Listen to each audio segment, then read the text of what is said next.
বই থেকে যথাযথভাবে উপকৃত হওয়ার উপায়। কোনো পাঠক অভিযোগ অনুযোগ করে বলেন যে, আমরা তো প্রচুর বই পড়ি, কিন্তু কিছুই মনে থাকে না। এ বিষয়ে বছর কয়েক পূর্বে ডক্টর আব্দুল করিম বাক্কার হাফিজাহুল্লাহর চমৎকার একটি উক্তি উদ্ধৃত করেছিলাম। আজ একই বিষয়ে ভিন্ন কয়েকটি উপায়ের কথা উল্লেখ করছি।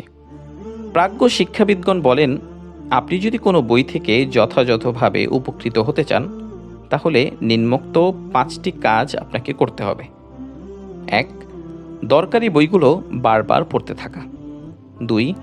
বই পাঠের পাশাপাশি সেটা থেকে আহরিত গুরুত্বপূর্ণ বিষয়গুলো নোট করে রাখা, সারসংক্ষেপ লিখে নেওয়া কিংবা নিদেন পক্ষে জরুরি স্থানগুলোকে পেন্সিল বা অন্য কিছু দিয়ে চিহ্নিত করে রাখা।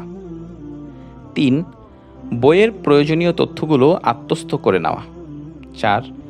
বইয়ের উপকারী বিষয়গুলো নিয়ে সমমনাদের সঙ্গে আলোচনা পর্যালোচনা করা। 5. বইয়ে উপস্থাপিত ফলপ্রসূ ইলম অনুযায়ী আমল শুরু করে দেওয়া। বস্তুত আমরা যদি উপর্যুক্ত 5টি প্রক্রিয়া অবলম্বন করতে পারি, তাহলে পড়ার পর ভুলে যাওয়ার অভিযোগ বহুলাংশেই কমে যাবে ইনশাআল্লাহ।